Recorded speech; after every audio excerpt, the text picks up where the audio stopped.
Bueno, buenos días a todos. Tenemos la reunión científica de hoy con una visita muy importante, que es la del doctor Juan Genaro.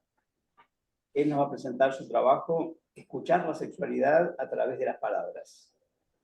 Juan es psiquiatra, es psicoanalista formado en el Instituto de la Sociedad de París, es miembro titular con función didáctica de APA y es director de la Biblioteca y Archivos de APA.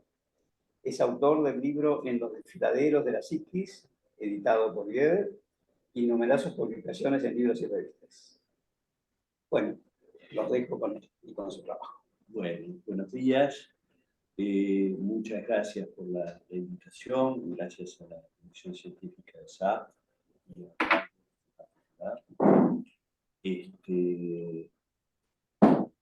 Bueno, sí, hace algunos años, en un congreso al que asistí en Francia, asistimos a la presentación de un caso, un paciente con una sexualidad muy perturbada, y como suele suceder en los congresos, al terminar la presentación, nos encontrábamos todos en un hall y con una colega me puse a charlar.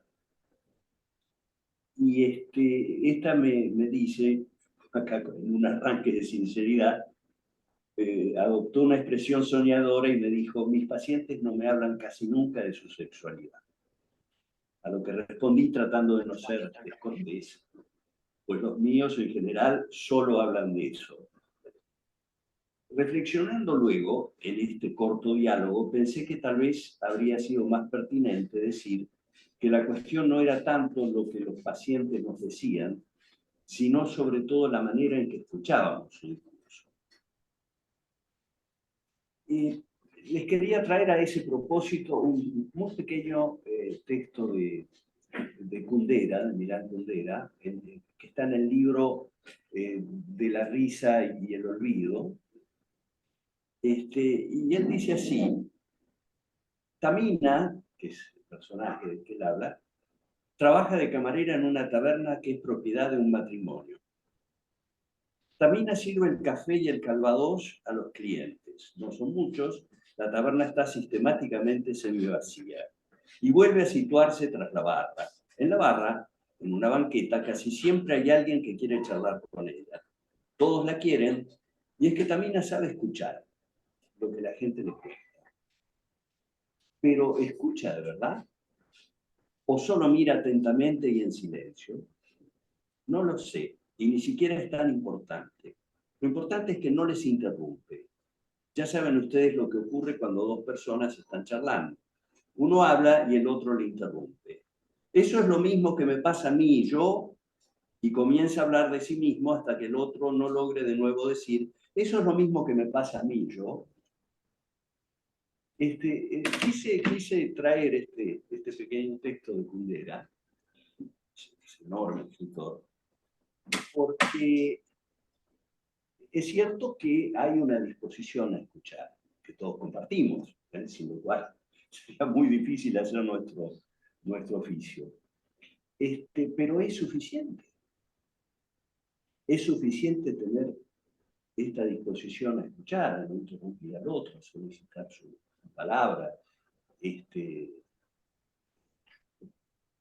Bueno, no hasta el punto de lo que dice Kundera, ¿no? De simular escuchar, ¿no? Pero estar dispuestos a recibir el discurso del otro. En un trabajo anterior, decíamos, en el libro que citaba Opaldo, que la escucha analítica es posiblemente el núcleo distintivo del trabajo psicoanalítico, lo que permite entonces diferenciarlo de cualquier otro tipo de abordaje terapéutico y establecer, por un lado, la frontera, aunque difusa, de lo que es psicoanálisis de lo que no lo es. Y por otro lado, poder concebir el célebre terreno común del que hablaba Robert Wallerstein, refiriéndose justamente a lo que presumiblemente tienen en común la gran multiplicidad de corrientes, técnicas y teorías en el psicoanálisis actual y que con cierto ingenio alguien denominó la Babel psicoanalítica. Nos referimos, es claro, a lo que podríamos concebir como el Gigolet del psicoanálisis. Wallerstein consideraba que es en la clínica que podía situarse ese terreno común, en relación a distintas nociones y conceptos compartidos por todos los psicoanalistas, tales como la resistencia o la transferencia. André Green había cuestionado con gran severidad dicha idea, aduciendo a la manera de Green, ¿no? Aduciendo que no había forma de conciliar posiciones diametralmente diferentes y que esta actitud conllevaba el riesgo de caer en una especie de eclecticismo beato. Por nuestro lado, pensamos que tal vez ambos autores podían tener algo de razón en sus afirmaciones. Lo cierto es que cuando escuchamos un relato clínico, sea cual sea la corriente teórica a la cual pertenece un colega que nos comenta su experiencia, podemos localizar, a veces sentir, los momentos en el proceso analítico en los que se producen puntos de inflexión en el mismo y podemos asimismo seguir el desarrollo de un proceso en curso y comprender la manera en que en el mismo se articula la dimensión transferencial. Podemos de esta forma diferenciar un proceso psicoanalítico, de otro que no lo es, si bien las fronteras no siempre son muy claras. Ahora bien, ¿en qué consiste esta particular manera de escuchar?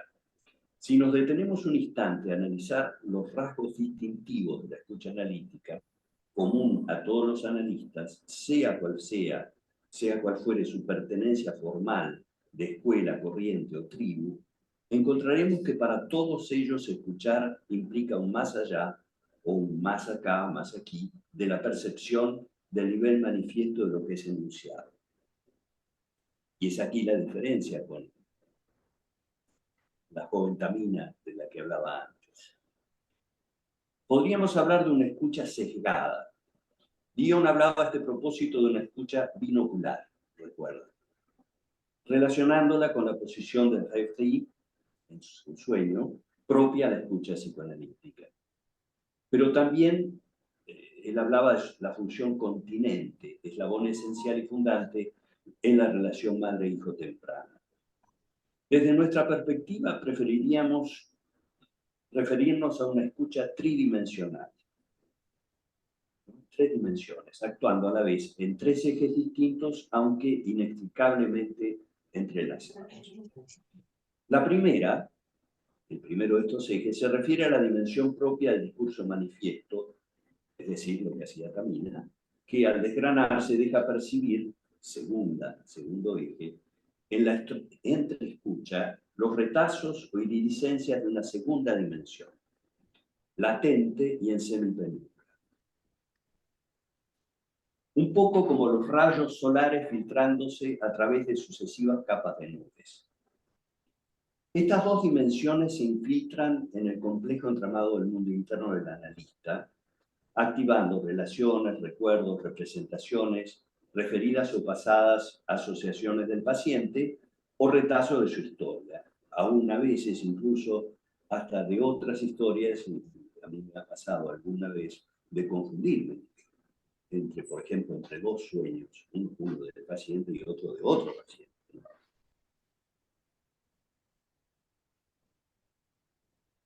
Entonces, asociaciones del paciente, retazos de la historia del paciente, pero también y quizás principalmente a contenidos propios del analista. Tanto más ricos cuanto más profundo haya sido el trabajo con su propio inconsciente, en su análisis personal, su autoanálisis, que es una secuela interminable del análisis, y los a veces caprichosos senderos de su formación y práctica clínica. Es hacia esta dimensión interior a la que se dirige la tercera dimensión o tercer eje de la escucha.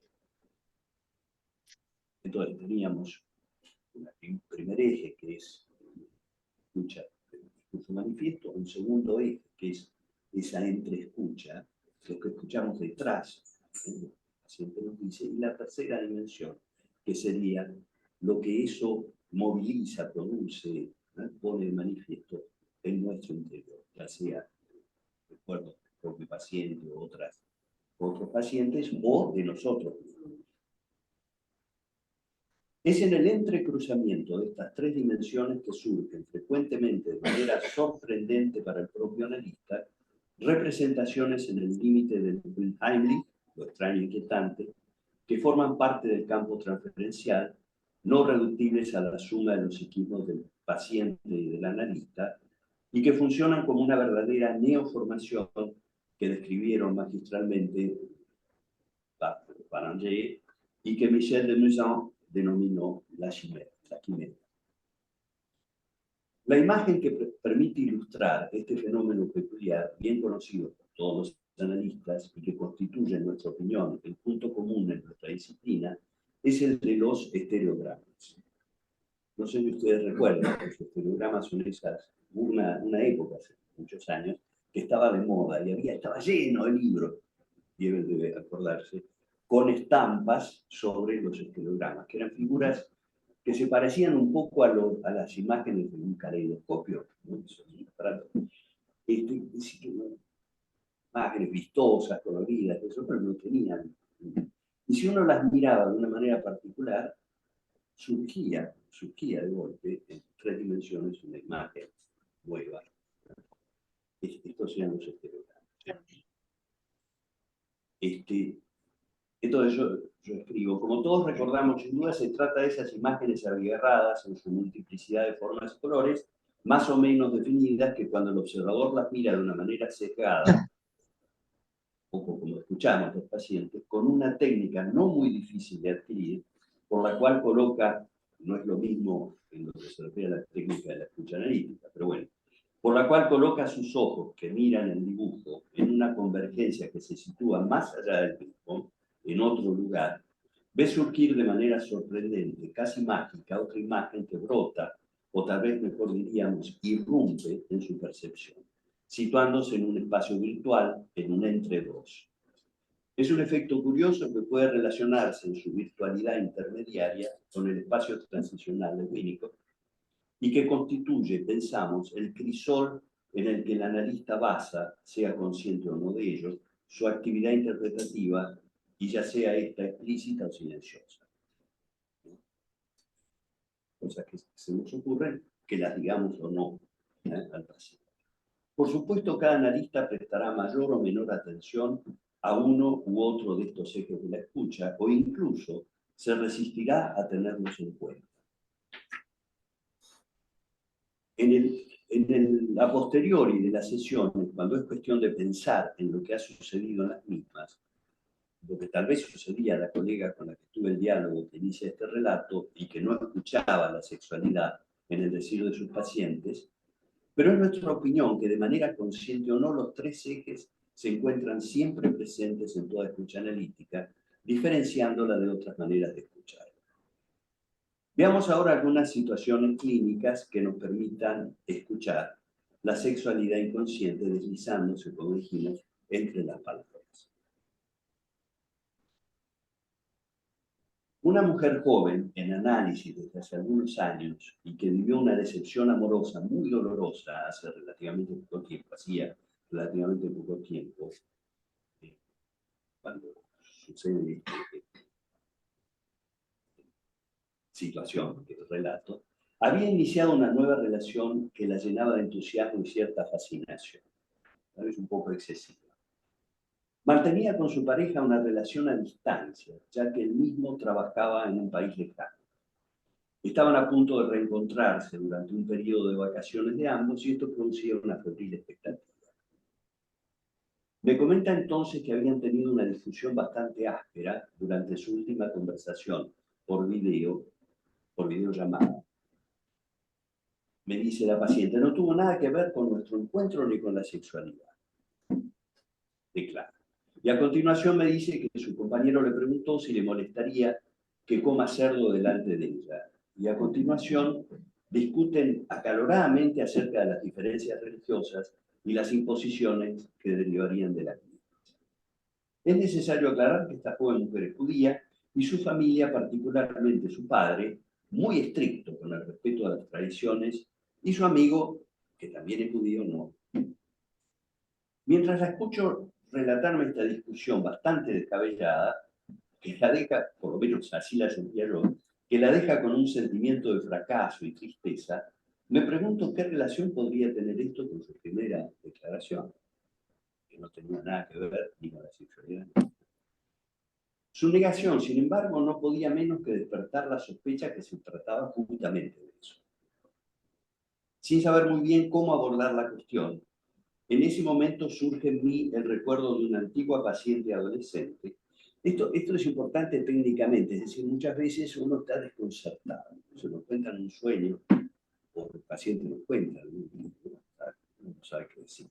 Yo recuerdo que Paul Denis, que fue el supervisor hace mucho tiempo, me decía, mire, Genaro, si usted no sabe qué decir, no diga nada, ¿no? Esperen, y algo va a suceder, algo se le va a ocurrir, algo va a venir. Sabio consejo. En ese momento, no sabía qué decir a la paciente, surge en mí el recuerdo de una antigua paciente adolescente, otra paciente, que sufría de una curiosa fobia que la obligaba a recluirse en su cuarto para comer aislada de su familia. Explicaba su comportamiento por la intensa vergüenza que sentía cuando la observaban comer y más específicamente introducir en su boca el alimento. En este análisis fue posible entender, a través de un arduo trabajo, la relación de su fobia con sus fantasías sexuales reprimidas y el recuerdo infantil de haber espiado a sus padres cuando estos practicaban sexo oral. El recuerdo de este análisis me brindó la posibilidad de interpretar lo siguiente. Parece que ambos desean mucho hacer cochinadas juntos, ¿no? Cochonnerie,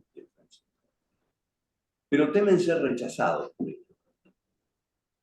La paciente guardó silencio un largo rato, para luego asociar con sus temores de no estar a la altura de las expectativas de su amante y con ciertos secretos familiares que aludían a un comportamiento transgresor de él.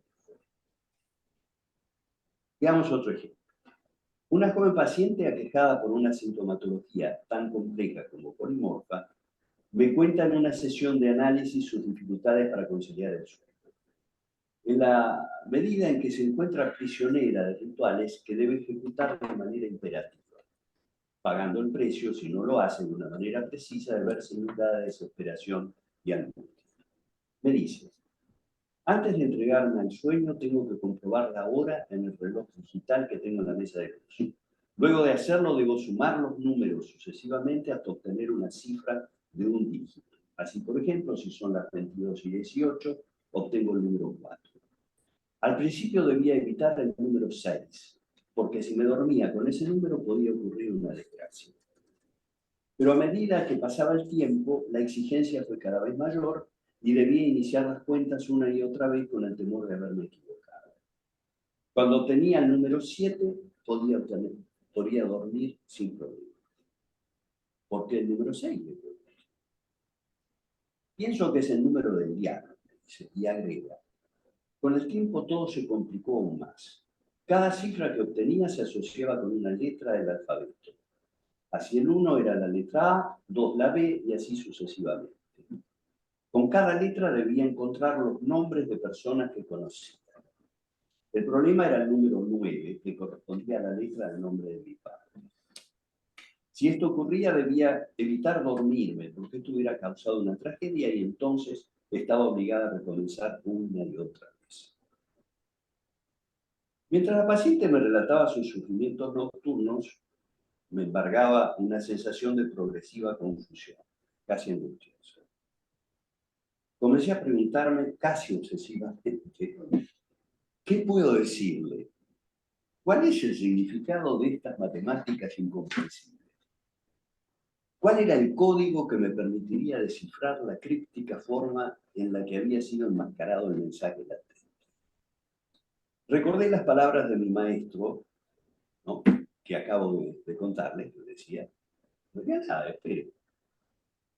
Mientras escuchaba, aceptando no entender, como enseñaba Joseph, surgieron en mí, como en el estereograma que mencionábamos más arriba, recuerdos de mi infancia. Las tediosas y opresivas plegarias que debíamos repetir y aprender en la escuela religiosa a la que yo concurría. Los rezos conjuratorios que de manera obligatoria debíamos recitar antes de irnos a la cama, las advertencias severas sobre las demoníacas tentaciones que nos acechaban entre las sábanas. Pensad, nos decía, que si la muerte os sorprende en medio de la noche y estáis en pecado, seréis condenados por la eternidad. No pude reprimir un siniestro escalofrío al recordar los terrores nocturnos inducidos por tan dulce pedagogía. Sentí entonces que poco a poco algo parecido a un esbozo de comprensión comenzó a formarse en mí en medio de la confusión. Decidí intervenir diciendo, no hay que dormir con malos pensamientos y evitar las tentaciones. Está prohibido dormir con el Padre.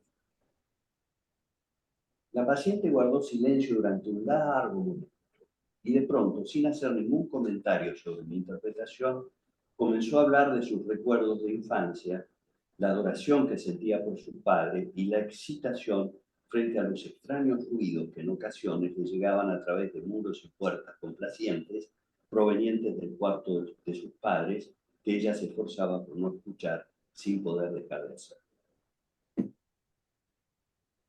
¿Cómo andamos con el tiempo? Bien. Quisiera ahora abordar un aspecto de la problemática que nos ocupa desde otra perspectiva.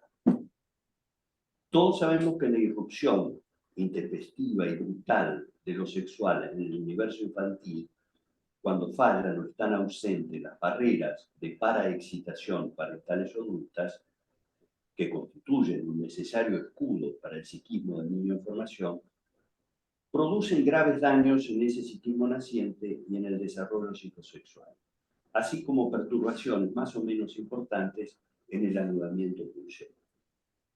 No hacemos referencia solamente a los comportamientos aberrantes de abuso sexual, realmente en acto, que dejan huellas indelebles, sino también a las situaciones que, sin constituir actos directos de abuso, constituyen, en nuestra opinión, elementos capaces de alterar los complejos procesos de formación del yo, dejando fisuras o grietas que podrán manifestarse en el futuro bajo la forma de síntomas diversos o de inhibiciones profundas. Desde el inicio de la vida psíquica, luego del nacimiento y seguramente antes, ya que durante la gestación la madre piensa a su futuro bebé, lo imagina, lo nombra y frecuentemente le habla, tanto en su mundo interno como al niño que crece en su cuerpo, todo este proceso en el que la madre crea un espacio psíquico que podríamos denominar nido interno, constituye luego el marco de contención en el que la madre sitúa a su bebé en un espacio exterior diferente de ella misma y de la representación de su hijo en su propio psiquismo. Es lo que Bion plantea en relación a la posición del sueño, de la madre en su función continente, que permite ligar las proyecciones del bebé dándoles contenido psíquico, que él denominó la función alfa. René Roussillon lo plantea así. La concepción del rol materno propuesto por Bion, tradicionalmente identificado alrededor de la función materna y la concepción del rostro de la madre como primer espejo de los afectos del bebé, como decía Winnicott, confieren ambas un rol reflexivo a los primeros intercambios y a las primeras relaciones del bebé con su entorno. Uno se refleja, al menos al principio, como ha sido reflejado por ella. La capacidad de reflejarse aparece de esta manera como la forma interiorizada de la función reflexiva del entorno primario. Green lo formula así. El bebé se trata como ella, la madre, lo trata desde el momento en que ella ya no es una excentración de sí. La madre es atrapada en el marco vacío de la alucinación negativa y se transforma en la estructura que enmarca al sujeto mismo. El sujeto se edifica allí donde se consagró la investidura del objeto en el lugar de su investidura. Esto supone al mismo tiempo, en un complejísimo proceso que no podemos desarrollar aquí, el montaje pulsional que supone el anudamiento de las pulsiones sexuales y de descarga o entrópica, llamadas de muerte, por su tendencia a llevar la atención en el aparato psíquico al mínimo posible, y no porque posea estas pulsiones, llamadas de muerte, en sí características demoníacas o destructivas. Por lo menos es así como Freud mismo lo plantea en el 20. Luego modificó. Y es allí donde las barreras antiexcitatorias, calmantes, por parte de los padres, juegan un rol esencial y es lo que falla cuando la irrupción de lo sexual las anula o excede. Como veremos en el siguiente ejemplo, no solamente los actos, sino también las palabras con las que la sexualidad es hablada pueden resultar traumáticas en un contexto dado en llamar incestual. No incestuoso, sino incestual. Tiene que ver con el incesto sin serlo, sin acto, sin acto. Gabriel García Márquez narra en su novela El amor en los tiempos del cólera un episodio singular. El protagonista, Florentino Ariza, se encuentra en el mesón de Don Sancho cuando observa en un espejo a su amada Fermina Daza y la mira durante toda la velada, en el espejo. Cuando ella parte, tratará de comprar el espejo a su dueño, que se resiste porque el marco del mismo es muy valioso. Finalmente lo consigue, luego de muchas tratativas y mucho dinero. El escritor lo dice así: Florentino Ariza colgó el espejo en su casa, no por los primores del marco, sino porque en el espacio interior, porque el espacio interior del espejo había sido ocupado durante 2 horas por la imagen amada. Encuentro esta escena extraordinaria. La realidad, ya sea la realidad material o la realidad compartida que caracteriza su lugar en el seno del intercambio intersubjetivo, debe poder ser también transicionalizada para no aparecer como un real bruto al cual someterse sin otra forma de proceso psíquico. Esto dice el señor. De alguna forma, cuando la realidad irrumpe con violencia en la realidad psíquica, el proceso de formación, o fragilizada por alguna causa, impide la transicionalización y de alguna manera rompe el espejo. Sylvie, capaz que el cuento, ahora tenía 33 años en el momento de su consulta. Usaba el cabello muy corto, a la garzón, era menuda, delgada y estaba vestida sin ninguna elegancia ni coquetería. Parecía bastante más joven que su edad y su imagen me pareció situarse en un terreno mal definido, hecho de adolescencia no concluida, indefinición sexual y una apariencia de científica asexuada y un tanto atolondrada, escondida detrás de un par de gruesos anteojos, sin que ello lograra ocultar una figura grácil y agradable y la belleza de sus rasgos. Su actitud era un tanto distante, mostrando cierta desconfianza, no despojada de cierto matiz provocado. Decidió consultar porque se sentía deprimida. Pensaba que, tanto en su trabajo como en su vida afectiva, su comportamiento era autodestructivo. Me busco problemas, decía. Describe a su madre como distante y poco afectuosa y a su padre como alcohólico y agresivo. En una de sus primeras sesiones comienza preguntando si yo no voy a interrogarla y habla luego de su miedo a mostrarse en público y a ser ridiculizada. Asocia con el recuerdo de unas jornadas de su especialidad en Alemania, en donde tuvo que presentar un trabajo científico en alemán frente a sus colegas. Alguien del público la había interrogado y ella no entendió la pregunta hecha, según relata, en una lengua extranjera. Esta chica hablaba francés, sintiéndose en ese momento muy ridícula. Le digo que es el inicio de su análisis, en el que puede sentirse todavía un poco extranjera y al mismo tiempo sentirse ridícula o temer ser ridiculizada por mí. Dice que no tiene nada interesante para decir y que tiene miedo a mis interpretaciones. Dice que siente que ella no es para nada interesante y asocia recordando su adolescencia, periodo en el que había engordado mucho, llegando a pesar 80 kilos. Asocia luego con las reuniones en familia de la importancia que tenía la comida para el padre en esas reuniones y cómo éste la humillaba cuando había bebido.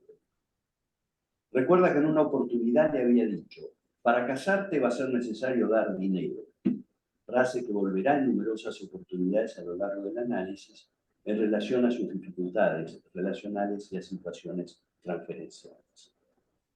Cuenta luego que partió de la casa de sus padres cuando tenía 17 años para hacer sus estudios. Dice que desde entonces, cuando trata de relatar algo en el cuadro familiar que se relacione con su vida o cuando comenta sus centros de interés o sus gustos en materia de música, siente que se burlan de mí. Le digo entonces que tal vez tiene la impresión que yo también podría burlarme de ella y hacerle mal. En las sesiones siguientes, volviendo a evocar las comidas en familia, cuenta los comentarios frecuentemente groseros y soeces del padre, sus alusiones y sus chistes frecuentes alrededor de la sexualidad que abordaba de manera cruda. Tengo miedo a sus interpretaciones, había dicho Silvia en una sesión anterior. Cuenta que en una oportunidad la madre la previene, prohibiéndole aproximarse demasiado al padre, ya que lo considera sexualmente peligroso. Durante todo este primer periodo, las sesiones serán difíciles, con numerosos silencios, sobre todo al comenzar. Trato de respetarlos, sintiendo que surgen, de respetar esos silencios, ¿no? Sintiendo que surgen en ella representaciones que trata de descartar, al mismo tiempo que evito solicitarla demasiado, evitando el riesgo que ella interprete mi interés como demasiado próximo y sexualmente peligroso. En un primer momento, mis intervenciones breves, no saturadas, funcionaban como guiones entre elementos dispersos que no lograban constituirse en un discurso coherente. Una manera de significarle que yo estaba allí, en esa situación muy regresiva, dispuesto a escucharla. Mi sensación contratransferencial era en esa situación de ridícula impotencia, mezclada con una sensación de fastidio. Intenté permitirme no entender, acomodándome al tiempo de la paciente y abriendo mi espacio psíquico a sus proyecciones. Sentía claramente que tenía que encontrar la buena distancia que me permitiera una buena contención de la angustia y que no fuera intrusiva ni peligrosa. Veamos una de las primeras sesiones de su análisis. Se instala un largo silencio como es habitual en este periodo. En realidad se trata, como vimos, de un silencio ruidoso. Emite una cantidad de ruidos con la boca, resopla, silbotea, canturrea y finalmente, estoy cansada, contenta que ya sea viernes. Ayer por la noche tuve un accidente, perdí el control del auto. Ya me ha ocurrido decirme mientras manejo, voy a lanzarme, a arremeter y tener un accidente. Un medio para desaparecer. En todo caso, perdí el control de mi auto, eso está claro. Tal vez tenga usted miedo de no poder controlar la situación si arremete en su análisis. No, es un medio de morir en un accidente de auto. Puede preguntarse, le digo, si voy a controlar la situación si usted se abandona y arremete en el trabajo analítico y si en ese caso yo seré un buen conductor en el que puede fiarse y evite que se haga daño. Me dice, ¿qué puede hacer que yo le tenga confianza si usted no hace nada? Bueno, se instala un largo silencio con su séquito de ruiditos. Sí, le digo, no tengo nada para decir. Tiene miedo de lanzarse. Tengo la impresión de estar completamente vacía. Podría hablarle de mi vida cotidiana, pero no es interesante.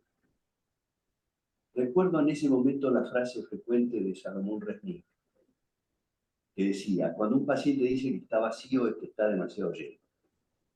Y le digo, usted habla siempre de su sensación de no ser interesante. Es lo que pienso, que no soy interesante, y agrega con sorna. ¿Vengo a hacer un análisis para que alguien se interese por mí?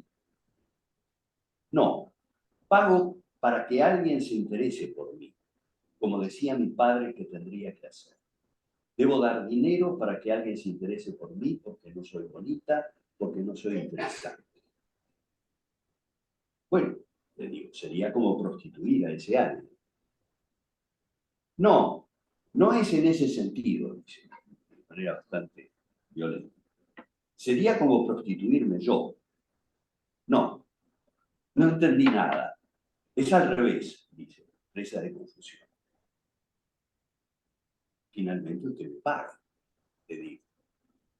Ah, volvemos, es demasiado fácil, pero si comienzo a pensar de esta manera, voy a bloquearme todavía más. Voy a comenzar a darle importancia. Silencio. ¿Es necesario que me interese en el análisis? ¿Usted? Tal vez, sí, no sé. No hay técnica. Mi infancia, recuerdos. No estoy segura que haya cosas terribles, pero todo viene de allí. Aparte de las humillaciones que le conté, no hay otra cosa. De todas formas, eso no cambia nada. Envejeciendo, me voy hundiendo cada vez más en eso.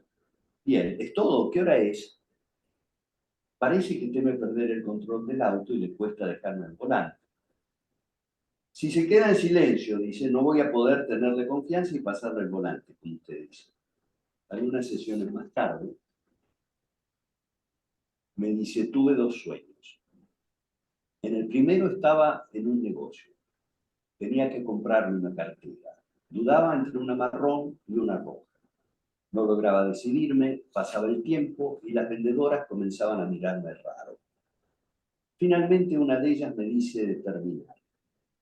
¿Acaso piensa que no la hemos visto? Dice. Me desperté angustiada, no conseguía darme cuenta por qué había soñado eso. No podía volver a dormir. Me puse a leer. Finalmente me dormí y soñé que me mutilaban el sexo. 2 veces. La primera vez se arreglaba. Eran 2 etapas. Era raro. Pienso que mi primer sueño tiene que ver con mi búsqueda de trabajo. Miro los anuncios, los ofrecimientos que corresponden a mi perfil, pero que finalmente no me interesan. El otro sueño no sé. ¿Por qué 2 veces? No lo sé. Trato de buscar. La primera vez se arreglaba. No sé. Pienso en una herida que se cierra y vuelve a abrirse. Era simétrico. Se arreglaba de un lado y era el otro que era mutilado. Una herida que se cura y otra bien abierta. Luego de este periodo, las sesiones se volvieron más fluidas y las asociaciones más ricas. Todo parecía señalar que habíamos alcanzado un viraje decisivo en el análisis. Pude darme cuenta que un cambio se había operado en su actitud global. Parecía más distendida, su mirada ya no era humiliza.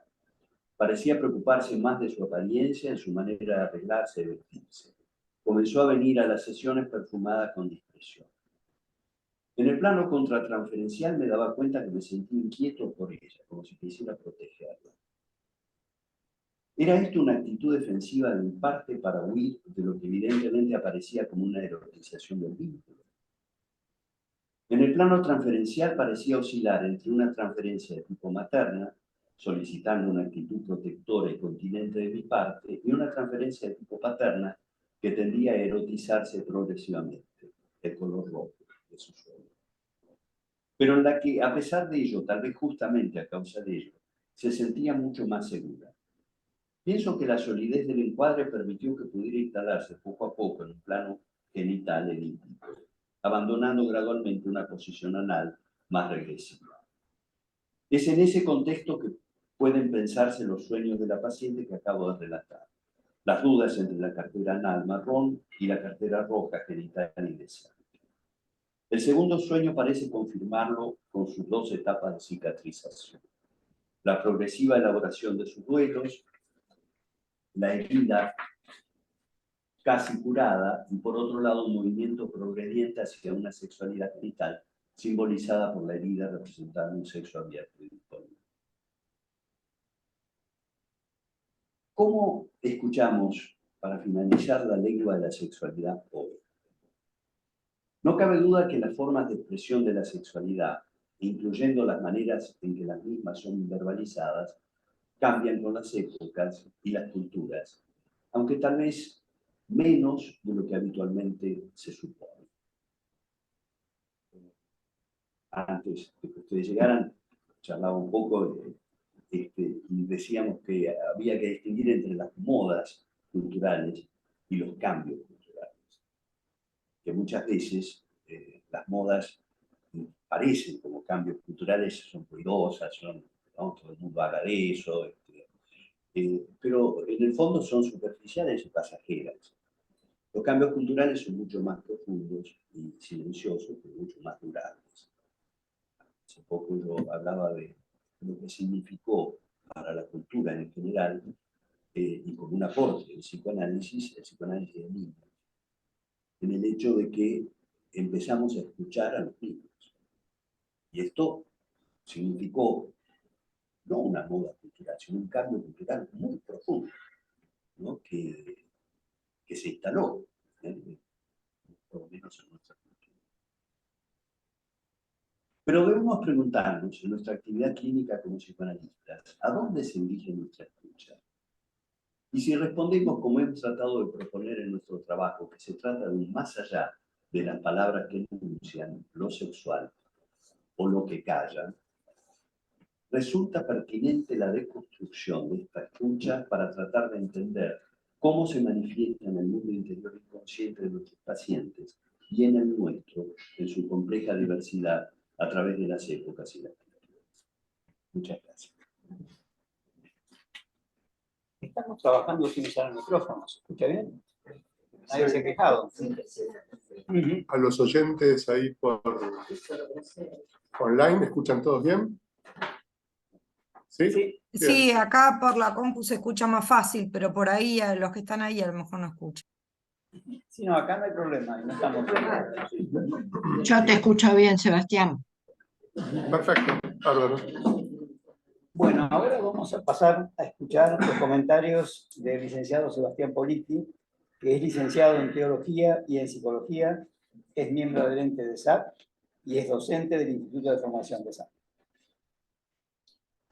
Gracias. Bueno,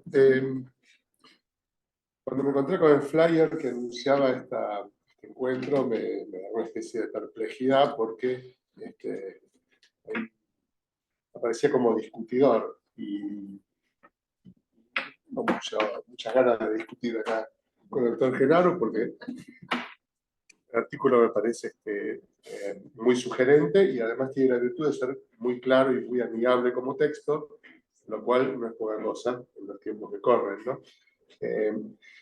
Agrego que después de escucharlo a él leyéndolo y dándole inflexiones de la voz, se hace todavía más claro y más amigable. Pero bueno, para justificar entonces la función que me han otorgado acá, se me ocurre por ahí proponer un modo de leer este trabajo señalando las articulaciones y subrayando lo que son a mi juicio las ideas nucleares y también por ahí planteando aquellos aspectos en los cuales el texto me dejó con las ganas de una mayor explicación o de un desarrollo más amplio. Más como resonador entonces que como discutidor, digamos. Primero empezamos por el título, escuchar la sexualidad a través de las palabras. Título muy bien elegido porque dice con precisión aquello de que se va a tratar y porque más allá de eso sugiere y abre todo un campo de experiencia común con los que estamos escuchando y leyendo este trabajo. Primero la experiencia del propio análisis, en el cual hemos ido encontrando la forma de poner en palabras un conjunto heterogéneo de sentimientos, experiencias, recuerdos y deseos de diversa cualidad y signo, con el objeto de poder vivir y amar mejor en primer lugar y luego de adquirir una reflexividad que nos capacitara para trabajar en eso mismo con otras personas.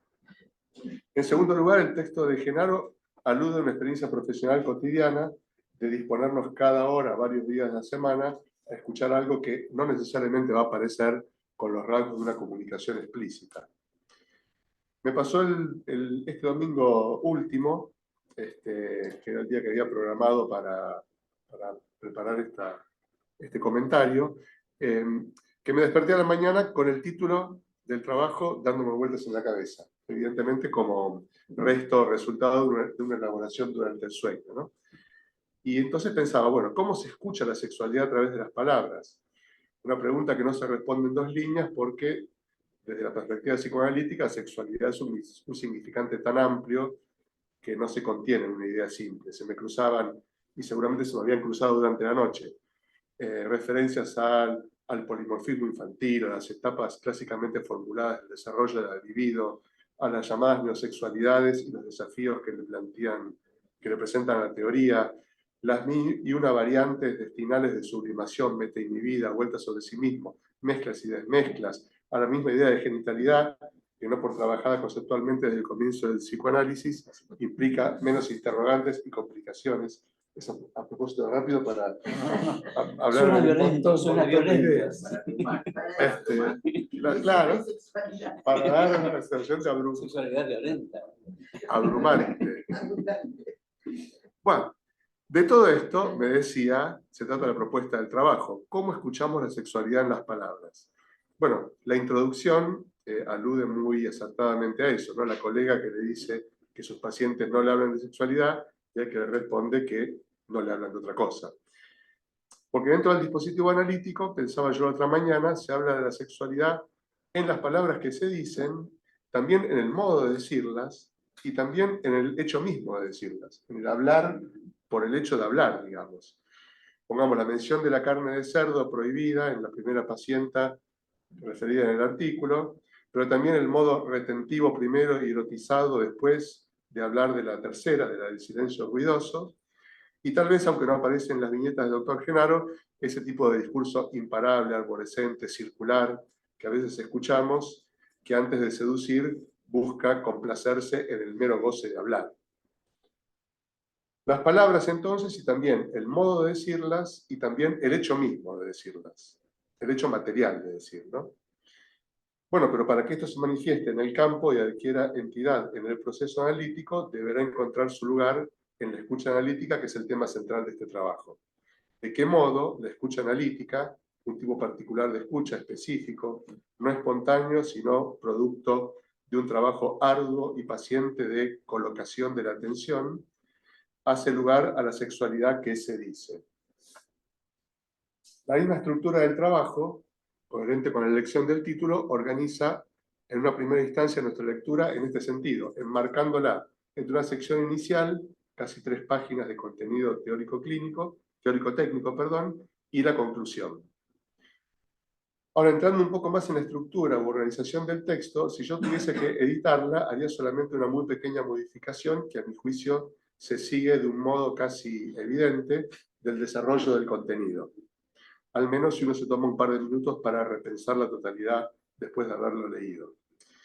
El trabajo de Genaro tiene 2 partes bien definidas, organizadas incluso simétricamente entre sí, o sea, misma organización cada una de las 2. La primera, que podríamos llamar la escucha analítica como estereograma, o más propiamente escucha tridimensional, se intenta ubicar la clave de la especificidad de la escucha psicoanalítica, proponiendo incluso que esa especificidad podría constituir el núcleo distintivo del trabajo psicoanalítico. En un desarrollo teórico que se apoya libremente en diversos autores, dicha clave está presentada de 2 maneras. Uno, a través de una analogía que alude a una operación de tipo perceptivo, el estereograma como símil óptico de la operación mental de escuchar más allá. Y segundo, a través de una proposición conceptual, la tridimensionalidad, que implica, como recién lo acaba de leer y aclarar, la escucha del contenido explícito del discurso, una percepción segunda, respecto de la cual usa el adjetivo latente, que nos remite el esquema de interpretación de los sueños, y en tercer lugar, una tercera dimensión relacionada con el mundo interno del analista, la cual sería presente en la sesión a través de diversos tipos de asociaciones del propio analista, sin dejar de lado el registro contratransferencial. Esta propuesta está ejemplificada y enriquecida con 2 viñetas clínicas, muy atinadamente seleccionadas y presentadas con precisión y claridad. La primera podría titularse Hacer cochinada juntos, y la segunda, Dormir con el padre. En ambas, el foco está puesto en la escucha tridimensional de la sexualidad, y el acento se inclina más bien en dirección a la tercera dimensión de esta escucha. Sobre esto volveré a decir algo al final. Todo esto entonces constituye la primera parte del trabajo con su propuesta teórica y su ejemplificación y enriquecimiento clínico. A continuación sigue una segunda parte a partir del subtítulo El espejo roto, y que incluye tanto esta sección como la siguiente, Un silencio ruidoso. Inicialmente, y debido a la complejidad de su contenido, enseguida voy a decir algo de eso, se hace un poco difícil captar la continuidad entre esta sección y la anterior. Una segunda lectura retrospectiva respecto de lo que sigue hasta el final del trabajo permite ubicar la articulación de la siguiente manera. En esta segunda sección, Genaro nos invita a considerar los modos en que nos disponemos a escuchar la sexualidad a través de las palabras, pero en una especie de segunda potencia, que podemos formular así: escuchar a través de las palabras la incidencia traumatogénica de la sexualidad parental en el desarrollo sexual del sujeto. También se va a organizar esta sección en dos partes, una exposición teórica y un caso clínico, presentado este último con más detalle que los anteriores. Quizás haya dos factores que en cierta medida resten en esta sección algo de la claridad y fluidez de la primera. Por un lado, el modo un poco abrupto en que está introducida. Dice, pone un título, El espejo roto, y sigue, quisiera ahora abordar un aspecto de la problemática que nos ocupa desde otra perspectiva. Enseguida, además de un subtítulo que llama la atención por la ausencia de subtítulos en la sección anterior. Yo me pregunté si habría un registro de esta discontinuidad en las palabras que siguen enseguida en la página 6, cuando habla de irrupción intempestiva y brutal, habla de la sexualidad de los padres, pero a lo mejor de un nuevo tema que entra así como intempestiva y brutalmente. El segundo factor que dificulta un poco esta sección, al menos en comparación con la anterior, es la concisión con que se traen los aportes de los autores en que se apoya, Bion, Musillón y Green. Cada uno de estos aportes, incluidas citas textuales de dos de ellos, tiene una densidad conceptual que requeriría un mayor desarrollo. Algo de esto está explicitado al hablar de un complejísimo proceso que no podemos desarrollar aquí. Bueno, desde esta perspectiva, y omitiendo en mi resumen complejidades y matices, la propuesta queda clara. En términos generales, se trata de señalar el carácter disruptivo de la sexualidad del adulto en el psiquismo en formación del niño. En términos de Ferenczi, el lenguaje de la pasión como distinto del lenguaje de la ternura. Pero más específicamente se centra en el efecto deleterio que las palabras, a través de las cuales se hace presente la sexualidad adulta, puede tener en la capacidad de reflexividad del sujeto. Es decir, en el modo en que se constituirá la función y capacidad de verse a sí mismo, escucharse a sí mismo y sentirse a sí mismo. La constitución de un narcisismo de vida requerirá imprescindiblemente apropiarse del modo en que el otro ve, escucha y siente al sujeto, quien, en palabras de Green, que cita el autor, se tratará a sí mismo del modo en que la madre lo trata. En esta ida y vuelta, nos sugiere Genaro, es en esta ida y vuelta que la confusión de lenguas interrumpe y desencaja la constitución de esta representación del yo. Bueno, al igual que en la primera parte, esta segunda reflexión sobre el modo en que la sexualidad se hace presente en el campo analítico es ejemplificada y enriquecida con lo que en este caso es más que una viñeta clínica, presentada de un modo más extenso y con mayor variedad de elementos. Descripción de la apariencia de la paciente, referencias a la historia familiar, sueños, fragmentos de sesiones, interpretaciones, discernimiento de la transferencia, registros contratransferenciales, etc. Quizás esta referencia clínica, en sí misma muy rica e interesante, resulte un poco abundante a los fines de centrar la atención del lector u oyente en la cuestión que el autor quiere transmitir. Aún así, me arriesgo a predecir que despertará la imaginación psicoanalítica de los participantes y dará lugar a más de un comentario. Bueno, dos cuestiones más antes de dar paso a las intervenciones. Primero, la conclusión, además de recentrarse en el tema central del artículo, introduce un nuevo factor, el de las épocas y culturas, que al quedar nombrado sin intención de desarrollarlo, da a esta última sección un carácter no solo de conclusión, sino también de apertura. Y por último, el importante lugar que ocupa el recurso al mundo interno del analista, incluyendo no solo un uso indirecto del registro contratransferencial, sentimientos e ideas generadas por la transferencia del paciente, sino también asociaciones con otras experiencias personales o de otros pacientes, invita a pensar y discutir una vez más, si fuera el caso, el estatuto de ese recurso. En todo caso, a precisar un poco más la pertinencia, la oportunidad y los límites de aquellas asociaciones en la conformación del campo analítico y en la caja de herramientas del analista, en general, en las distintas situaciones y estructuras subjetivas o incluso psicopatológicas. Bueno, queda por fin agradecer al doctor Genaro por el rico y sugerente aporte y por la generosidad también con que compartió con nosotros aspectos de su propia clínica. Bueno, primero quería decirte que discutidor, la etimología de discutidor es sacudir, digamos, algo para que los elementos se pongan de manifiesto y se puedan discriminar. Pero es muy interesante la reacción tuya, porque tanto la palabra discutir como discriminar, digamos, según cómo se proceda, pueden generar la idea de maltrato, digamos, o la idea de, yo diría, empatía. Yo también incluiría mucho el elemento empático, porque me parece que está muy presente en el trabajo, ¿no? Digamos, la escucha empática y la escucha no empática. Me vino también a la cabeza en relación a tu trabajo, Lieberman, como comunicólogo, en el sentido de que es alguien que trabajó mucho esto del receptor, el mensaje, el emisor.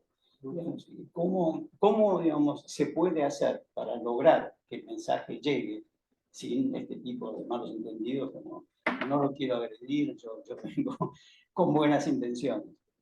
Porque me pareció que también se puede pensar, digamos, todo el material que traes, como en cierta medida la escucha del analista, ¿no?, también determina el diagnóstico. En el sentido de que progresivamente él lo va marcando. De los primeros pacientes tenemos así pedazos, ¿no?, digamos, situaciones, y en cambio yo diría que Sylvie es una paciente histérica, tomando de Lieberman la idea que es una paciente dramática que produce impacto estético. Porque cuando vos hablas del concepto del silencio ruidoso, yo pensaba, por ejemplo, que puede referirse a que independientemente de que el paciente no hable, a uno le pasan mil cosas por la cabeza.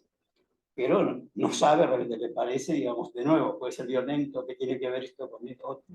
Y a la inversa, con un paciente histérico, la sensación es que hay una fluidez y una posibilidad tanto de hablar como de escribir sobre él, que produce una sensación así, de decir, sí, habló. Y en relación a niños, yo me acuerdo que Winnicott tiene un trabajo que se llama Los hijos que dan luz. Y lo que cuenta es que tenía un paciente de 5 o 6 años que cuando venía le hacía dibujos, pero unos dibujos hermosos, llenos de... No sé, dice, me cambiaba el estado de ánimo. Que llegó a la conclusión, ¿qué pasa con este chico que lo espero? Sería como ese tipo de pacientes que también nos pasa a nosotros. Hay pacientes que uno los espera y otros que dicen, me preparo, vamos a tomar un cafecito, porque ahora viene algo grave.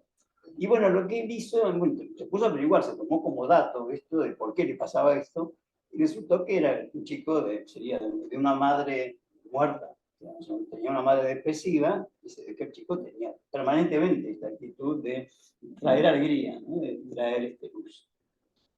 Y bueno, me gustaría como preguntarte si lo del silencio ruidoso lo relacionaste también, porque hay un caso, creo que fue de Benito López, que se llamaba La paciente del discurso ininterrumpido, que precisamente era un discurso maníaco que impedía hablar, como que hablaba todo el tiempo para que uno no pueda decir nada, pero que se trabajó mucho, me acuerdo en su momento, precisamente discriminándolo desde Lieberman con el paciente histérico, como que era exactamente lo opuesto. Ahora, ¿vos en algún momento pensaste lo del silencio ruidoso, como que el ruido está en el analista y el silencio está en el paciente? Bueno, gracias por los comentarios, ¿no? Muy interesantes.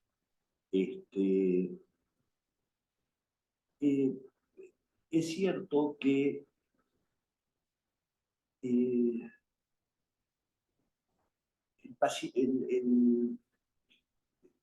pensaba en lo que decías del discurso extremadamente ruidoso. Yo diría el discurso apabullante, ¿no? Esos pacientes efectivamente que hablan borbotones, que hablan todo el tiempo, y que allí la cuestión es a veces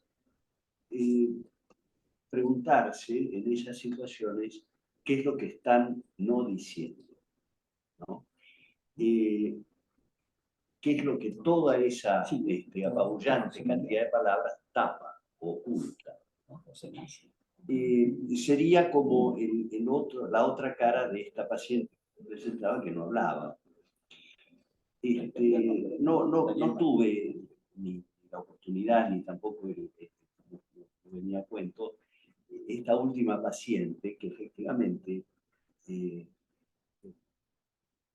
me hiciste pensar, ¿no?, y esto es interesante, los comentarios, que sacuden, esta discontinuidad entre los dos primeros ejemplos clínicos y este segundo ejemplo clínico, en el que yo me refería al poder o a la capacidad traumática de determinados discursos. Y esto me hizo pensar que en el caso de esta paciente, esto se jugaba en el campo transferencial, es decir, en donde yo mismo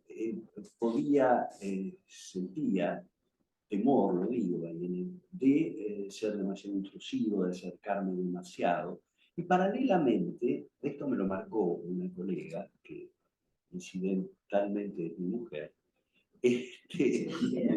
¿no? Es que me dijo, pero ¿por qué interpretás tanto cuando leyó el caso, que es más extenso?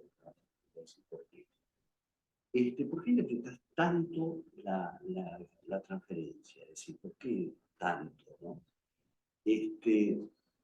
¿Por qué todo el tiempo te referís a lo que ella puede sentir en el campo transferencial en el vínculo? Y esto me hizo pensar que había como una especie de cosa pendular, en el que al mismo tiempo que yo era sumamente cuidadoso y trataba de no ser demasiado intrusivo como ese padre que ella comenta, que la madre, no sé qué le hizo más daño, si los comentarios soeces, disruptivos del padre, o el comentario de la madre, cuando le dice que tenga cuidado porque su padre es sexualmente peligroso, abriendo, ¿no?, todo un campo de fantasías en la realidad, ¿no? Es decir, no te acerques en la realidad a tu padre, ¿no? Porque es peligroso sexualmente. Entonces, esta oscilación entre ser muy cuidadoso para no repetir en el campo transferencial la situación traumática que este paciente había vivido, y al mismo tiempo estar como haciendo una especie de solicitación en el vínculo transferencial, interpretando por ahí excesivamente la situación transferencial proyectada para la paciente.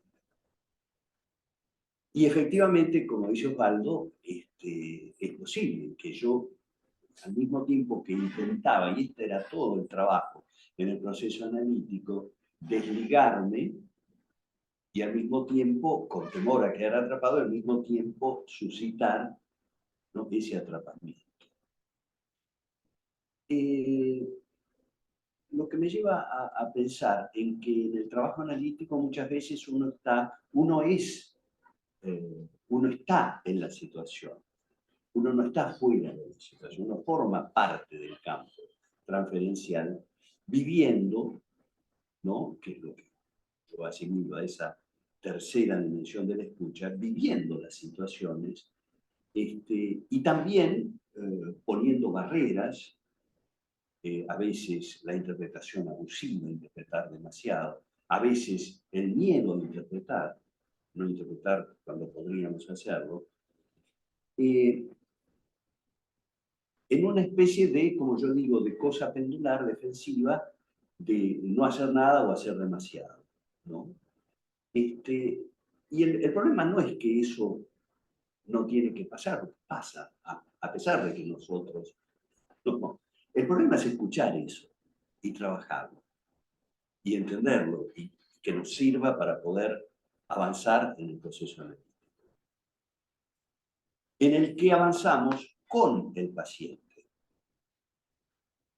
¿no? Es decir, de alguna manera, cada proceso analítico es un proceso de cura compartido, ¿no es cierto?, en el que también al mismo tiempo, y si no, no podríamos hacer nuestro trabajo, seamos conscientes o no de ello, nos estamos trabajando. Bueno, yo diría que tenemos en principio acá alguien que quiere intervenir, porque hay una intervención de Daniel Matías. Ok. Un abanico. Y Lucas, bueno, si no vamos a Lucas. Osvaldo, si fuera posible poner el micrófono para los que hablan desde ahí, porque si no, no lo vamos a escuchar. Sí, sí. Dale, Lucas, entonces. No sé si es Matías. Bueno, por supuesto, me parece excelente el trabajo y también el comentario. El trabajo de Gennaro tiene un efecto estético muy particular, porque está muy bien conjugado cierta llanura para decir cosas muy complejas y al mismo tiempo una precisión conceptual. Es agradable de leer, además se agradece.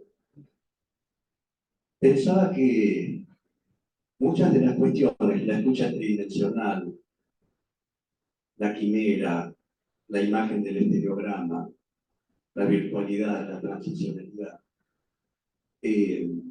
son parte del trabajo del analista y paciente, un trabajo conjunto, con la sexualidad y más allá de la sexualidad, lo cual es obvio.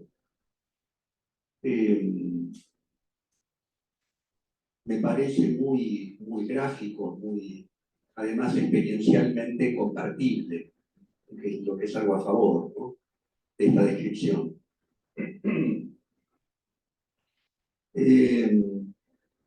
Pienso que esta frase de Roussillon, la realidad debe ser transicionalizada, es justamente lo que está marcado con la tercera dimensión más interna de la escucha tridimensional. Y que justamente de allí, de ese espacio transicional, es transicional en el interior del analista y en el entre, ¿no?, entre el paciente y el analista, de allí brotan las intervenciones del analista, no son interpretativas.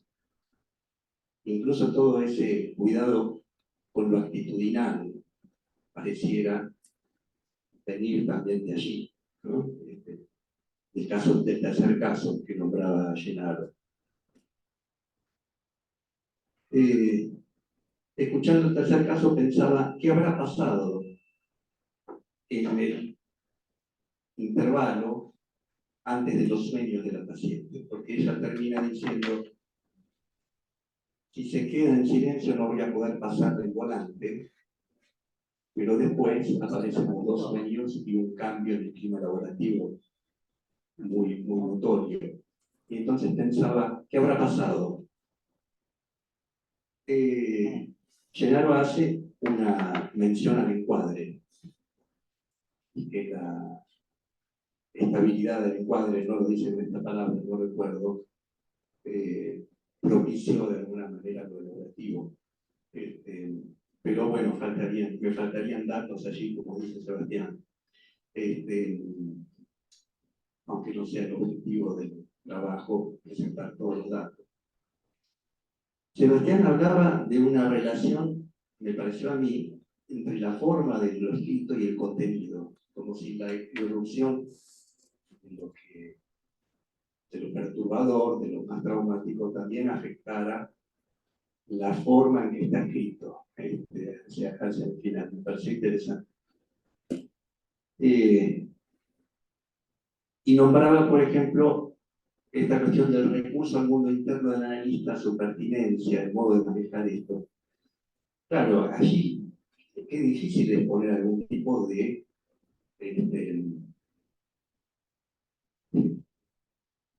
orientación fija en relación a cosas por el estilo, ¿cierto? Cómo usamos nuestras resonancias internas. Pero bueno, me gustó mucho realmente y da para continuar. Gracias. Dale la palabra a Débora. Débora. Ahí está, ¿Sí? Sí, ¿se escucha? ¿Se oye? muy bajito. ¿Sí? Hola, Ahora sí. ahora sí. Ujú. Bueno, quería hacer unos comentarios y una pregunta. Bueno, me encantaron los dos trabajos. Muy interesante la propuesta del doctor Genaro de abrir este tema de cómo se escucha la sexualidad.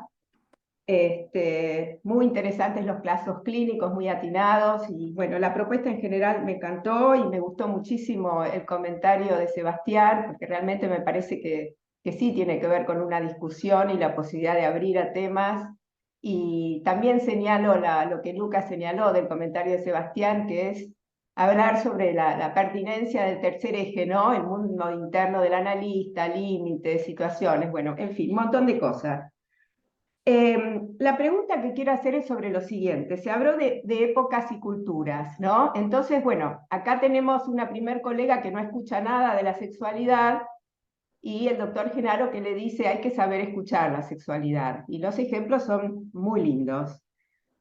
Yo recordaba, y habla también del caso de Sylvie, donde vemos el efecto traumático de un padre que intrusivamente metía la sexualidad por todos lados, de modo soez y grotesco. Entonces, me acordaba que hemos tenido un colega, el SAP, que fue docente nuestro, que él comentaba que en las primeras entrevistas él preguntaba directamente sobre la sexualidad. Preguntaba con cuánta frecuencia tenía relaciones sexuales, capacidad orgásmica, masturbación, etcétera, etcétera, ¿no? A nosotros nos resultaba raro, pero era la forma en que él preguntaba, y no solo eso, sino que parecía que había sido una cuestión de época preguntar así sobre la sexualidad, ¿no? Hacer una semiología de la sexualidad, así como uno preguntaba o pregunta, no sé si se hace, cómo fue la relación con su mamá, con su papá, con todas esas enfermedades de la infancia.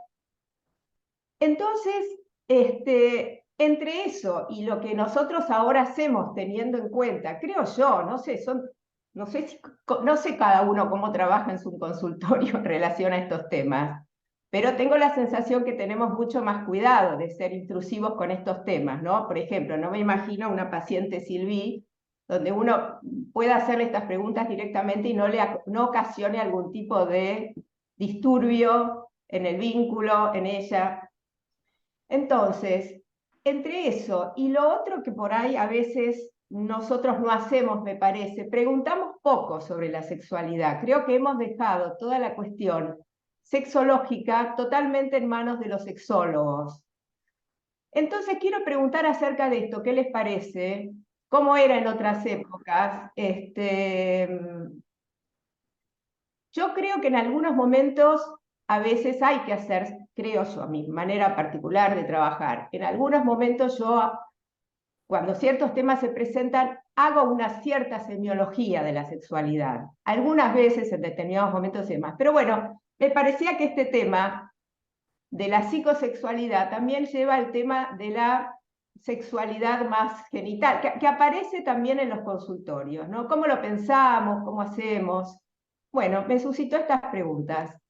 Y si alguno sabe cómo se trabajaba en otras épocas con esto, si había como algo que en común se pensaba o no, o era algo de este docente en particular. Gracias por los trabajos.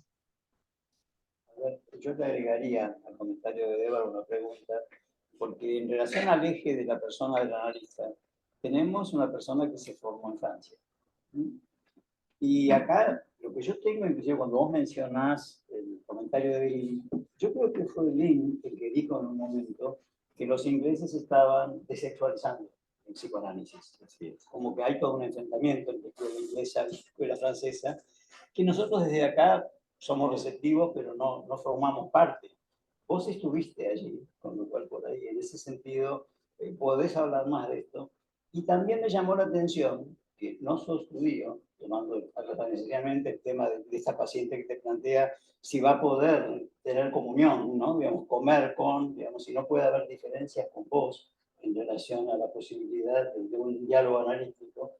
Y después con Sylvie, su extranjero. Supongo que ella es francesa. la idea del analista extranjero, cómo es la problemática, ¿no? El analista extranjero formándose en París y a su vez trabajando con pacientes franceses. Como que esos elementos me parece que sería útil que en algún momento lo pueda desarrollar. Y seguimos ahora con Daniel, con preguntas. No, Sí, una pequeña acotación solamente. En relación a que la sexualidad aparece como lo extranjero, ¿no? Esta era ¿no? Ese territorio extranjero al que nos cuesta llegar o poder, poder interpretar. La colega decía preguntar sobre la sexualidad. Yo preferiría decir poder escuchar la sexualidad para poder, más que preguntar, interpretar, ¿no? Los contenidos. Parece, ¿no? Daniel. Bueno, ahora, sí, en primer lugar, quiero agradecerle primero a Juan, un delicioso trabajo, muy rico, y como ya han dicho los demás, presentado de una manera muy agradable. Y también el comentario de Sebastián, que sitúa, refuerza, remarca, no solamente observa lo que podría ser un aspecto especial del trabajo, sino que va permitiendo que uno pueda puntualizar bien los contenidos teóricos también, que hay un complemento muy interesante. Hay muchas cosas, pero la primera es, que quería traer es también un poquito compartiendo lo que traía Débora, cómo hablamos actualmente, no solamente cómo escuchamos la sexualidad, sino cómo hablamos de la sexualidad, estando por otro lado en un nivel de manifiesta exposición respecto de muchos aspectos de la sexualidad y de la identidad sexual, admitidos con un grado mucho mayor de respeto por la variabilidad, por la diferencia de identidades sexuales. Pero también parecería ser como si hubiera una especie de incremento del pudor en la intimidad del análisis. Entonces me parece que vuelve a ser interesante que con el cuidado como Juan toma el referirse a la cuestión de la sexualidad, tomando en cuenta efectivamente la psicosexualidad, no solamente el nivel explícito de la sexualidad, o lo que está traído manifiestamente. Y el diálogo inicial con la colega, ahí también puntualizaría algo. Me parece que ambos estaban en ese diálogo, si ella decía que no le hablaban de la sexualidad, lógicamente, psicoanalíticamente Juan la corrige, pero la corrige con una exorbitancia. Solo me hablan de sexualidad. Entonces, diría, bueno, sabemos que no solo. Entonces, y ese otro más allá, o ese otro más acá, eso otro que va al lado y alrededor de la sexualidad, y puede ser también bien entendido y bien diferenciado para que pueda la sexualidad tener su rango y su valor. Igual que lo que diría ese otro más allá de la transferencia, pero no porque deje de haber transferencia permanentemente instalada, sino, bueno, por el momento, en las presentaciones que nos hizo Juan, hay un estilo transferencialista en las intervenciones, quizás no solamente del caso que con justos sentimientos, su esposa le dijo, ¿qué te pasa que estás hablando todo el tiempo con esta señorita de esta manera? Entonces, y está bien, lo que uno ahí lo sacude y dice, bueno, está la reflexión que nos trajo y nos trajo Juan después diciendo, bueno, efectivamente, me cuidaba, pero no dejaba de estar presente. ¿No? Si háblame estás hablando de mí todo el tiempo. ¿No? Son también cuestiones de época y de estilos de trabajo, como si se ha privilegiado en una época las intervenciones explícitas y transferenciales y, bueno, la diversidad que podría haber en este momento.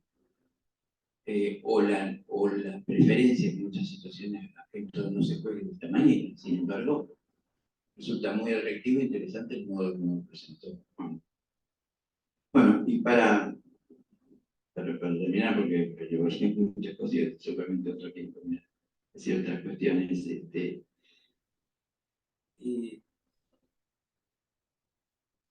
La pregunta que está también para mí permanente en toda emisión discursiva no es exclusivamente qué significa lo que me está diciendo o a dónde me lleva, desde el punto de vista semántico, sino qué está haciendo el paciente, ¿no?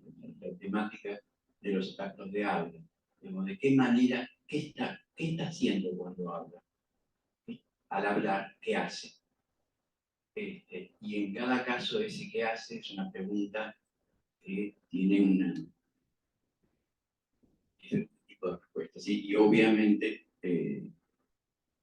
trabajamos sobre eso, aunque quizá a veces no lo conceptualizamos de esta manera. Bueno, nada, otro punto, y con esto cierro, lo del terreno común. Cuando al pasar previamente, Juan habló de transferencia y resistencia. Yo siempre recuerdo, y me gusta referirlo, que Freud lo define de esta manera en Contribución. Dice, para mí, el punto es cuando para tomar en cuenta que se está haciendo psicoanálisis, es que se reconozca y se acepte los hechos de la transferencia y el hecho de la resistencia. O sea, que los ve como hechos y los plantea como hechos, no solamente a nivel, no es una cuestión conceptual y una manera de entender para él, ¿no? Y entonces cuando uno está trabajando con la herramienta para percibir estos hechos de manera freudiana, los ve como tales. Y si los ve como tales, aparece mucho más de lo que el discurso en su nivel de manifiesto estaría diciendo. A esto le llamaba Klimovsky la base empírica metodológica. Uno tiene el instrumento metodológico por el cual ve, digamos así, entre comillas, ¿no? Pero si no tiene ese instrumento metodológico, que sería ese microscopio, ese telescopio para ver esas cosas, no las ve, o no las escucha, digamos, por el caso de, ¿no? Y si uno lo tiene dispuesto, o no lo tiene reprimido, o como queramos verlo, bueno, lo encuentra.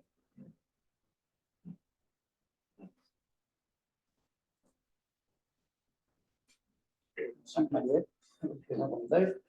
Un pequeñito en relación a lo que decías del salto ese, o que te faltaban datos. Efectivamente, faltan datos de manera imposible de comentar, pero lo hago para aclarar un poquito más la cosa. Lo cierto es que esta paciente estableció toda una relación en paralelo al análisis. Entonces había lo que los franceses llaman la transferencia lateral, ¿no? Lo que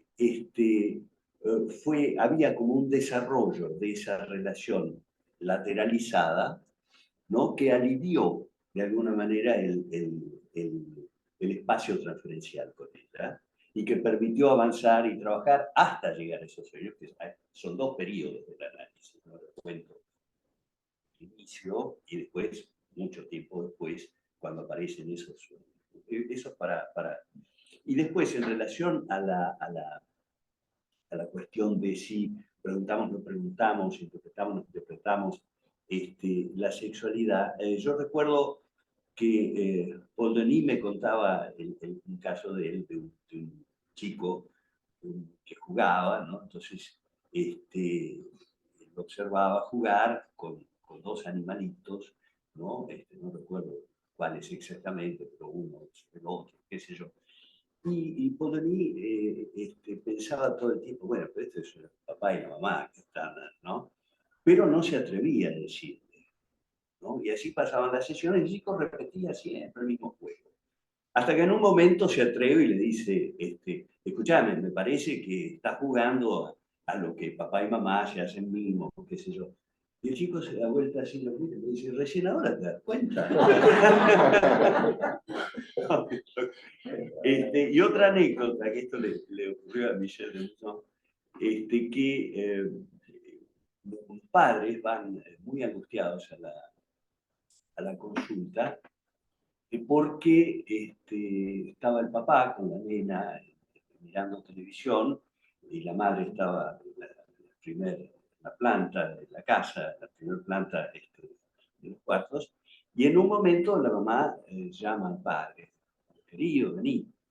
Y en ese momento la hija lanza un grito y dice, papá, no subas, que hay un tigre en la escalera.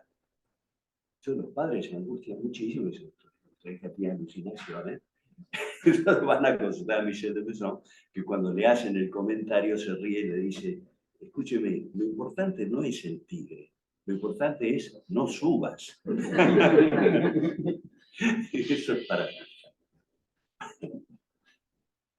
A ver, un comentario ligado al ver que habla Daniel y con tu mujer, que evidentemente algo vio. Uno leyendo tu trabajo con mucho sí, yo creo que has tomado de los franceses una manera de ser muy cordial. Sí, una persona muy amable, que debe tener que ver con la cultura francesa. Ahora, en tu manera de escribir, lo que uno encuentra es que a Sylvie la describís, no la escuchás solamente. Uno la ve, digamos, flaquita, es provocativa, como que hay escritores que hacen que uno vea a los personajes y otros no. Y si bien acá hablas de la escucha, y bueno, acá de nuevo con los chicos, en un análisis de niños se trabaja con todos los sentidos. Y la visión y lo que hace sentir el chico es muy importante, se lo digo o no se lo digo, porque esto también lo relaciona con que el padre de Sylvie es alcohólico, con lo cual, y la madre dice, bueno, es loco, ya que cuando toma, o como digo yo, está drogado, dice cualquier cosa, que ahí tendría que ver, aunque sí se ve muchísimo cuidado en vos, en lo que pensás, en lo que le decís, como que es un manejo transferencial, pero de vuelta muy delicado. Hasta ella se queja, dice que no decís nada. Pero no es que no decís nada, sino que vas realmente por planos. Y sí me da la impresión de que tu mujer reacciona porque vos la describís. ¿Sí? A los demás pacientes no. A ella sí, ahí se la ve.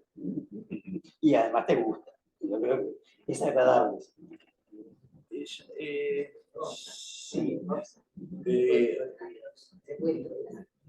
A ver, no se escucha. Creo que no querías hablar ahora, sino... No, iba a decir que, si bien coincido con poder pensar a Sylvie, como la llamé, como una paciente de funcionamiento histérico, predominantemente histérico, si bien hay algunas capas más profundas de fragilidad narcisística, cierto que no era, hace muchísimos años que ya no era una paciente exuberante, no sé si me parecía muy frágil en su imagen, ¿no? Por eso yo oscilo cuando yo digo que transferencialmente me producía esa especie de cosa de protegerla, de cuidarla, ¿no? Pero es como si en otro plano hubiera también una especie de cosa seductora, provocativa, seductora, pero muy sutil. A diferencia de la paciente de la primer ejemplo que yo doy, que ella es una paciente muy exuberante, muy vistosa, digamos. Sociológica. Claro. Queda hacer un comentario. El comentario de Débora sobre modas o sobre cambios culturales. Entonces, lo primero que recordé es que, estando acá con un servicio de salud mental hace muchos años, teníamos para clasificar a los pacientes, a qué equipo iban, la edad, ¿no? Es decir, cuáles iban para adolescencia, para niños, para jóvenes, adultos. Pero la gran discusión de los últimos años era cuándo comenzaba al equipo de gerontes derivar al paciente. Recordé que eso era un tema permanente de discusión con el equipo de admisión por las problemáticas que traían. Entonces era como los que estaban en el equipo de la tercera edad, casi no se hablaba de la sexualidad, o se omitía, o se daba por sobreentendido cuestiones.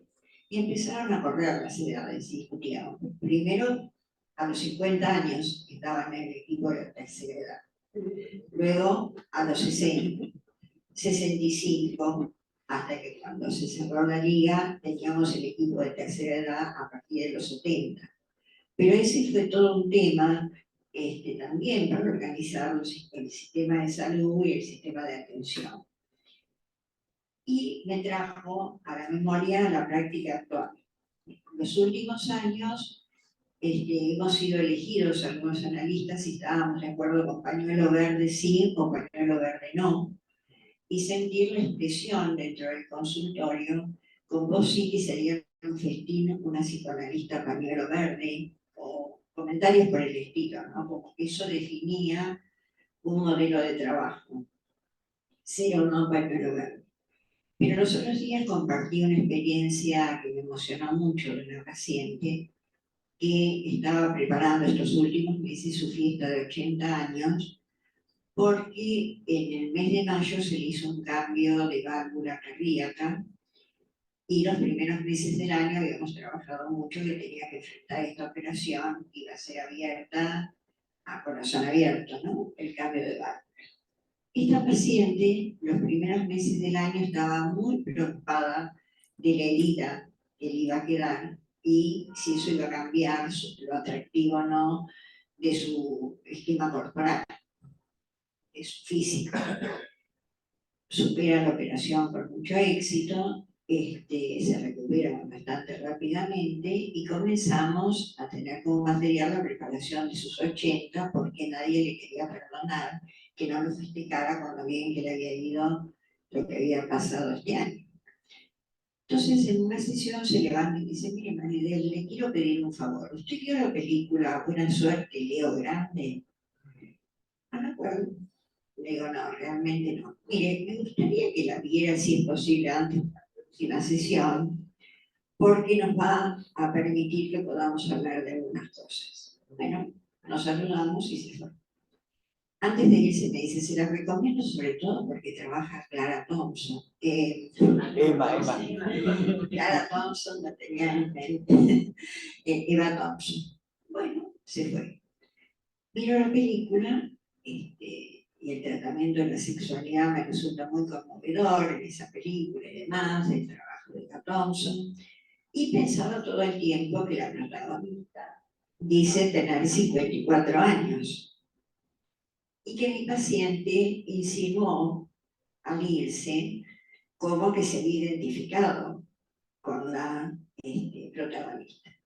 Entonces me quedé pensando en esto. Vuelve la próxima sesión a tomarme examen a ver si yo había visto o no la película.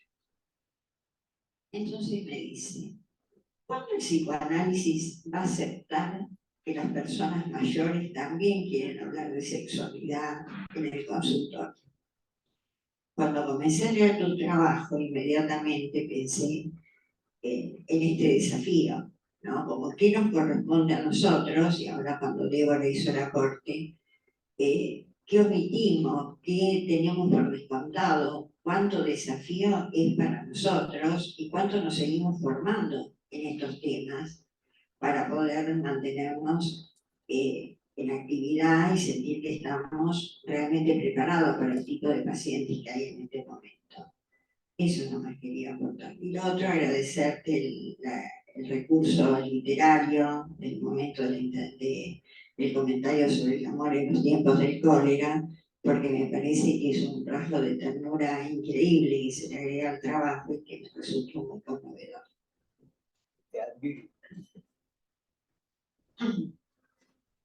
Bueno,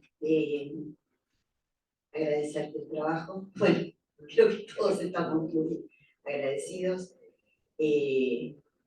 Comentario, Sebastián, fue fuerte y sacudió. Creo que es válido, me parece que Darío Osvaldo hizo de producción algunas cuestiones. El aporte que hizo Débora, creo que lo estamos tomando, y creo que, y entiendo que tu inicio de trabajo, cuando vos haces la comparación con la colega, en el Congreso, porque los congresos son las partes más ricas, las que charlamos con el cafecito. El psicoanálisis, la sexualidad, el inconsciente, esos conceptos que a veces planteamos cuáles son los fundantes de nuestra teoría. La sexualidad es el punto es como uno lo ve. Creo que tu trabajo transmite realmente como en distintas cuestiones teóricas y también clínicas, cómo uno puede ir registrando. Algunos más largos, otros más cortos, pero en todos, la sexualidad y muerte se presenta. La paciente de trastorno obsesivo compulsivo, que está la muerte ahí, tratando de controlar. La última asestrola en cualquier momento, hay que estar ahí, ¿no? Cuando todo. Así que, pero pensaba en las modas y me hizo pensar lo que dijo Débora, porque, y es lo que decía Daniel en cuanto hoy es tan explícita la sexualidad, y sin embargo los analistas, uno de mis patas más fuertes es la formación de analistas jóvenes, y entiendo que siempre, cada vez que sale el tema de la sexualidad y si se pregunta o si se sabe, hay pudor, y más ahora. Y es curioso, porque la sexualidad está mucho más a la vista y los analistas tienen dificultades, tal vez no de ver esto que vos mostrabas, en dónde está puesta la sexualidad, pero cuando surge el tema, si tiene relaciones o no, o incluso hablar de coger, porque yo tengo gente muy joven que formo, también gente grande, recién recibidas, y tiene dificultades, cuando ya el paciente incluso se lo está mostrando, como si eso no se puede tocar. Y pienso que eso tiene que ver con el propio análisis. Obvio, la parte de la supervisión y la parte teórica, pero el propio análisis es fundamental en eso. Y sin eso, nosotros no hablamos de eso, o lo leemos, porque no es que hay que preguntar, se lee muchísimas, se ve, pero hay que tenerlo en la cabeza, ¿no? Y también, bueno, caso a caso, hay casos que hay que preguntar. Yo no sé, esto que Débora traía en cuanto en las primeras entrevistas como chequeo, una forma, creo que hay pacientes que de entrada lo traen, como el tema de los abusos, eso sí es un cambio. Antes, no sé ustedes cómo lo tienen, pero el tema de los abusos, violaciones, pasaban años para que los pacientes puedan traer alguna experiencia. Ahora en la primera entrevista se sientan y cuentan, ¿no? Eso sí es un cambio cultural y epocal. Te agradezco muchísimo, un trabajo muy hermoso de escuchar. Yo no lo pude leer antes, supongo que habrá diferencia, como dice Sebastián, pero muy grande. Gracias. Yo quería simplemente decir que por lo menos en mi opinión, la sexualidad está siempre, no hay mitad. Desde, si me empujan un poco, yo diría desde antes del nacimiento, dentro del vientre de la madre, en el que incluso, en el que incluso las imágenes que ahora muestran que hay masturbación, y es adentro del vientre de la madre, hasta que guste y no está. La cuestión no es tanto, o no es solamente lo que los pacientes nos dicen, sino lo que estamos dispuestos a escuchar. Y mi trabajo tenía apuntado un poco a eso también. En cuanto a la época actual y su aparente explicitación de la sexualidad, yo creo que hay que poder diferenciar entre sexualidad y sexo. No siempre la explicitación del sexo tiene que ver, muchas veces tiende a ocultar la sexualidad. Y es nuestro trabajo de psicoanalista poder problematizar los discursos, ¿no? Y no aceptarlos como tipo pañuelo verde o pañuelo azul, no, era el otro, era verde, sencillo, pero celeste. En ese sentido yo recuerdo el caso que escuché de un colega hace unos años, en un congreso también en París, que era un viejo analista y que contaba el caso de unos padres que trajeron a un niñito, padres modernos, ¿no? Que trajeron porque dijeron que era transexual, que bueno, se sentía un chiquito, un chico, creo que tenía 8 años, ¿sabes? Que se sentía en realidad mujer, que quería ser princesa, que se vestía con traje de princesa todo el tiempo. Bueno, este colega acepta tomarlo en análisis y bueno, en las horas de juego el niño siempre buscaba, ¿no? Princesa, qué sé yo. Y a lo largo del análisis hay un momento en que el analista le pregunta, bueno, pero contame, vos querés ser una nena. Y el chico le dice, no, yo no quiero ser una nena, yo quiero ser una princesa. Ah, bueno, ¿cómo es esto? Entonces, sí, yo no, quiero ser una princesa, no quiero ser. Entonces, interroga a los padres, o los recibe a los padres para interrogarlos, y los padres les cuentan que efectivamente habían tenido una nena que murió antes de nacer, y que a esa nena la llamaban princesa.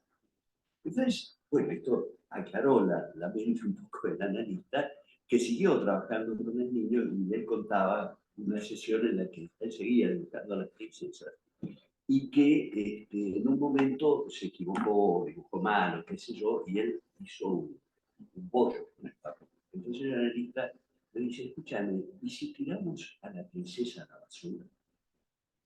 Entonces el chico, con gran alegría, agarró el bollo de papel que había hecho, lo tiraron a la basura y los dos se rieron mucho de eso. Es para decir que muchas veces tenemos que tener cuidado con tomar como dinero contante, se dice así, como, Sí, efectivo. Como efectivo, el discurso manifiesta muchas veces oculta verdaderas dimensiones. Me existe acordar, hay una canción brasileña que se llama precisamente Amor y Sexo, y que lo que ella dice, la cantante, dice que el sexo es prosa y el amor es poesía.